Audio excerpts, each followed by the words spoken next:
Hey guys, Infidel 1258 here. It's been a while. I've been enjoying some Christmas vacation, not really relaxing, working really hard in anticipation for the Christmas season at my church. But I am doing my best to fill a few videos here so you guys have something to enjoy over your holiday break.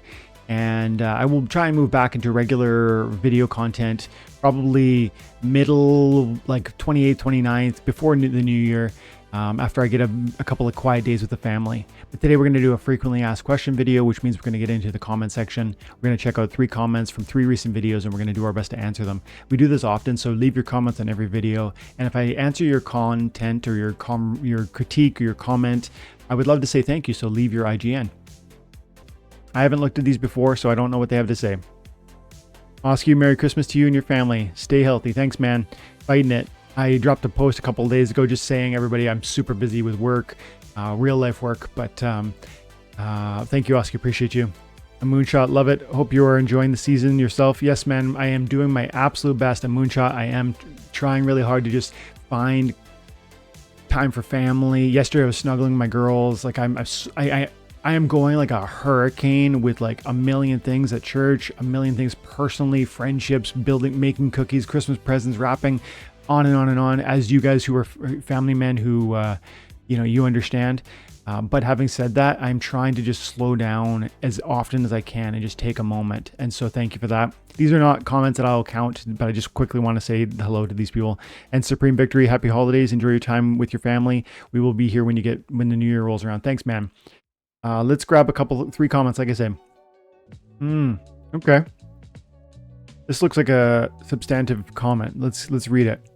So in this recent video, I called tokenomics over gameplay, yes or no.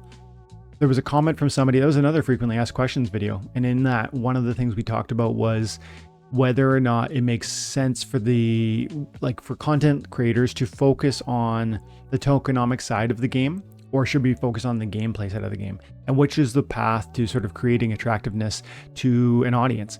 And more than that, even the development side, like should they focus on the tokenomics and the money and the economy, or should they focus on just creating an amazing game?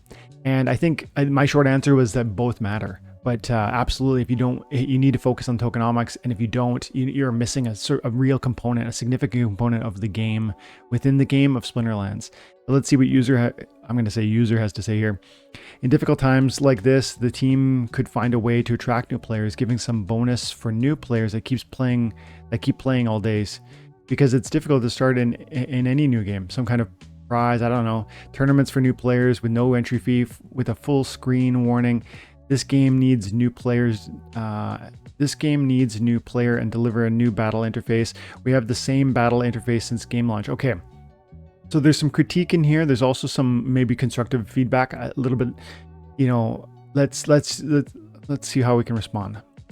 I think the first thing I want to say is that I agree. Splinterlands is really difficult for new players to start. He says it's difficult to start in any new game. It's particularly difficult in a Web3 game where there's blockchain stuff and there's, what do you mean I need like Hive keychain? What do you mean I need like, if I lose my private keys, my assets are lost? Like all of that can be intimidating, and it can be a hurdle for a barrier for entry. Plus you need an SPS bag, which can be difficult. At least when I've tried to enter into SPS, being in Canada, it can be particularly difficult. You probably I needed access to Binance, which is where I got my Hive, which is, I brought my Bitcoin, bought the Hive, used that to then move into this ecosystem to get the SPS. I know there's other ways. I know that Splinterlands, the website, you can buy in here. I haven't had any success using this. Now, credits is one thing, SPS is another. We come in and try and buy SPS. I haven't used any of these. Maybe you have. I've used Hive Engine. That's what I've done. But again, you need to have Hive to use Hive Engine. And so it's complicated. This is too much barrier for some people. And that's a problem. I don't know how to fix that. I know the team knows this. You even talk about how 2024, one of the main focuses is going to be the new player experience. I have to imagine that somehow pulling down barriers is part of that. Now, I don't know if you can pull down these barriers truly, because frankly, This barrier is also part of why our game is different. The fact that it pays you cryptocurrency for your time and attention means that it's tied to this ecosystem, means that one needs to understand crypto in order to enjoy the game or to even desire to pursue it probably. This is both a barrier and one of the justifications for even why you would want to be here in the first place. It's like both the problem and the solution in some sense. It's weird. And so I don't know how to nuance that into a place where we get to a easier path. I don't know.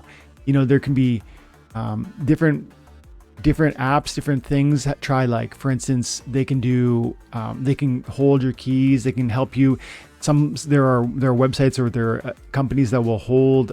You will implement like a two-factor a multi-key sig, which is like more than one party has to say yes to every transaction, and you hold two keys, which means you can always say yes to your own purchases or your sales or whatever, or your own activity on the chain. But if you ever lose one of your keys, you can go to the third-party company to prove your identity and extract that second key, enabling you to always access the funds, but you see how complicated even that solution is. And that's like one example. But then there's things like Nifty Arcade, and you can easily access DEX, but even that's not easy, and you need to know about it. That every one of these solutions has its own challenge, and so I get it. You're right. It's difficult for new players to start, and I think it always will be. I don't know if we can ever.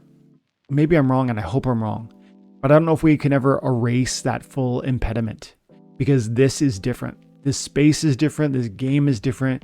Until kind of, let's say, the modern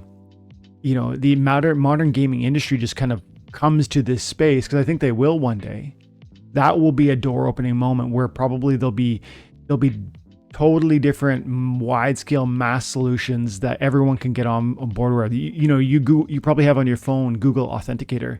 Google Authenticator could have a thing where it's like we're partners, and maybe that becomes the sort of the easy on-ramp for the average man. I don't know. But this is a barrier, and I see it too. As for prizes or incentives to new players, I definitely understand what you're saying, but you have to always remember that a game like Splinterlands actually rewards you for your time and attention, giving you real money, SPS, non-fungible or NFTs that carry value. They produce value, and therefore they hold value. I mean, they generate SPS through wins. They generate merits through guild brawl battles. They generate other tokens and value through, for instance, tournaments that you might participate in, or even eventually through farming on your land. All this means that there's value in these things that you're receiving. And therefore, if Splinterlands or the company or the DAO decides to start handing out freebies so that people play the game, you have to remember that we are incentivizing users to have multiple accounts. And this is the bot problem all over again. It's really important that we pursue an approach that incentivizes real people to play, but discourages multi-accounting. And it's not even so much that we don't want one individual to have multiple accounts, but it's definitely the case that we don't want one individual to have multiple accounts strictly for the purpose of exploiting. Like, if you could get $100 worth of free assets by having a second account just free, you'd make as many accounts as you wanted and as you could, because it would be an exploit. And so there's a path forward where we could do something like you're saying. You don't really have an idea in this context. You just talk about, tournaments for new players. They already do have tournaments for new players. They do have like 1 DEC tournaments. So some of those things exist. But if there was like an explicit suggestion or answer, I think the community would love to hear it within the DAO, but it always has to be weighed against disincentivizing. We don't want to incentivize individuals to run bot farms. We don't want to incentivize individuals to exploit by creating multiple accounts. We do want to incentivize new players, but how do you navigate that? How do you thread that needle? I do not know. Great comment. Thank you for the comment. Appreciate you. Get another one. This will not count, but I'll just quickly mention this. In the recent video, I talked about SPS. $1 of SPS gets you 1,000 DEC is what I said, but in fact, it gets you 975 DEC, which is the peg exchange that they'll enable. But for convenient purposes, for people who want to move huge amounts into DEC, they're not going to go play a market and have all kinds of it's a huge cumbersome problem. So for all intents and purposes, that is pig. Okay, Coldaz has a comment here on a recent video where I talked about Rebellion prices may fall. And in that video, I talked about 2 reasons why I think they'll remain stable. But I also said there's one path where it could fall. And let's see what Coldaz says. He says, I think it's not a good thing for Rebellion to keep that price too high. Well, I don't know what that means exactly, but let's go on. I think that it is going to result in a situation which caused the team to want to issue more packs in form of chaos. While it is good to keep card prices up, I think that it becomes a choke point to acquire these cards and packs like what happened in 2020. It's not also good for the game, as a lot of new players won't be able to easily go on board. In my experience with the game, I think that you will need many summoners as you can, because those will help you win more matches. However, if you are a long time in the game, you will be holding one or more of those assets, which will benefit choke point. I said, okay. So I guess the first thing is that the prices of Rebellion cards are after the pack price is established by the team. The number of packs issued are established by the team, but the pack price after they're issued into the market is a free market decision, meaning the team sells them for $4, but then what we do with it is up to us. We as a free market can say, ultimately, we want to sell a $4 pack for $1. That's what's happening with Chaos Legion. It's there. The market is saying, I don't want that asset, and therefore the price of Chaos Legion packs is lower than the initial sale value. And so, you know, I don't exactly know what you mean about setting the price too high, but also, you know, and I do think this is very different than Chaos Legion. You know, they've set a number of packs they're going to issue with Rebellion, but they also are saying that they will burn some if they need to. When we talk about that as maybe a bad thing from an access point, because I do see you saying that, you say it's a choke point if new players can't come in and get the cards that they need in order to play. Well, they can access cards in order to play this game. They just need to recognize that maybe Rebellion packs, if $4 packs is too much for you, maybe that's not the path for you. You can play in Modern with Chaos Legion, and those are cheap packs. Those are $1 on the peer-to-peer market. So people say, oh, I don't want Rebellion. Well, wait a second. Do you want to play the game, and do you want to do so affordably? Those are, if so, then Chaos Legion might be the answer. And more than that, there's some amazing cards in there. And so is Rebellion necessary? Yes, in some scenarios, some cards are going to be really necessary, and they're going to help you win over other cards. So maybe you spend that money. But what I'm saying is you have to weigh that cost versus reward. There's a cost to the pack you purchase, and there's a reward available for owning it. And when we talk about choke points, again, that you're right that there is a bit of a choke point, as there's a limited number of these assets, but that's actually the beauty of what is good about Splinterlands. We don't want infinite packs, because if there was infinite packs, there would never be any reason for holding the packs. They would always go down in value, just like the US dollar is always being inflated and losing its purchase power. So too would every card that was inflationary, meaning truly infinite.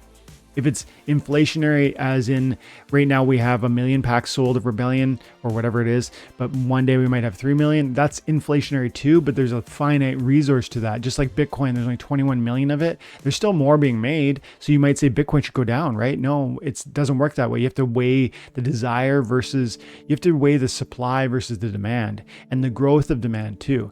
And so when we look at something like Rebellion, I don't think we're off on the numbers. I don't think the price point is wrong. I don't think it discourages new players. I think there's other access points that they can look at, Chaos being one of those, rental cards being one of those. I think the biggest issue is that we definitely need to recognize that individuals themselves who are interested in the game need to recognize that there are opportunities. There's 20 different opportunities in front of you that would allow you to play this game and to unlock a significant reward. We have to now choose between those, because we cannot have them all. No one has the financial resources to execute everything that they would want in this. So which 1, 2, 3, 5, or 10 options of those available in front of you might move the needle meaningfully with the least cost investment and the most opportunity for upside. There are options like that. Stick around, stay tuned, watch this channel and the video content I create to try and see some of those. Thanks, Coldaz. Okay, we'll get one more. Here's a quick comment from What the Pick. This is from 11 days ago, but mind you, I haven't been done video content recently, so that all my comments are a bit older. But he goes, well, I just met my first ambush on the Dampier Infiltrator, the Catrell Bug and Catrell Bug Option. Wow. The Katrelba Gobson with an ambush, guys. What? That's a double striking sneak monster, and with it has bloodlust. So it conceivably, like in the double strike, I assume it during double strike it fires twice. I actually don't know. But these new mechanics are so amazing, so fun, and it's so crazy to think like how it can work together. This new summoner is one of the most exciting cards in the game, in my opinion, because it allows you to put ambush on whoever you want. And so as a result, you can cause them to attack in round 0. And I was blown away by learning recently that round 0 is its own round. It's not like if you make your monster attack with ambush in round 0, they then skip round 1. No, they attack in round 0 and again in round 1. And that's wild, because it means that there's some monsters that will almost certainly get 2 kills. And you can sometimes determine that based on usually speed. So like if you put ambush on a monster that doesn't have ambush and they have 5, 6, 7 speed, some monsters have that. And then maybe you have some swiftness on your team. So it's now they're going first and they're not going to miss. You know these things from the data of how it works and how the game works. Maybe what will happen is they will fire first in ambush, turn 0. They might kill something, and you actually can usually measure that. You'll know that. It's not guessing sometimes, because you know how they attack, if they're an opportunity monster or a sneak or you know where they're going to attack if you give them ambush, and you know if they're going to kill when they get ambush. And then finally, because of their speed, you know if they're going to fire first in round 1, because that's a totally different action phase. And again, what would that do? Is that going to delete 2 monsters before your opponent even swings? When you look at Katrelba Gobson, who is the one that was being referenced there, it is a double striker. I do not know if double strike. I do not know if double strike is how. I don't know if they get both fires, but I don't see why they wouldn't. Regardless, these new monsters, these new summoners rather, with these crazy new abilities, that one in particular, a cane, is so sexy. It's really cool. I'm super enjoying, and I'm trying to find my entry points for these cards. I will not be rushed into them, but I am definitely going to acquire them. These cards are amazing. These summoners are amazing. That's not the only one either. Ambush is crazy, but even forget about a cane for a second, and this will just one side note before I close. All of these ambush monsters have that same feature I just mentioned, because they have intrinsically have ambush. So because of their ambush, they will fire in the first, and they get the fire they get the fire in round 0 and again in round 1. Rush Townsend is a real amazing example for that, because it has a higher speed even at the lowest levels, but at the highest level, look at this, the speed is 6. So it's probably going to fire first in ambush. It's going to get a huge 5-bomb off with piercing. And affliction, if that ends up even mattering, because it might just delete its opponent. And then it's probably going to fire first because of its speed in round 1, meaning 10 bomb. It pretty much has double strike. You see, like at least for that first round, because in round 0 it's firing when no one else is. In round 1 it's firing again. That's usually before most of the cards on the map even fire their first time. So it's fired twice. That's really, really cool. Also, it interacts interestingly with recharge, but I'm going to leave it at that, guys. Well, I'll finish the thought. Recharge, it charges you in the ambush phase, and then it fires in the first, which is cool. But, I don't know. There's probably interesting ways to play that too. So this is exciting. It's fun. Rebellion is really awesome. Thanks, guys, for your time and attention. I hope you're enjoying the content. Have an amazing day and a Merry Christmas. God bless. Bye.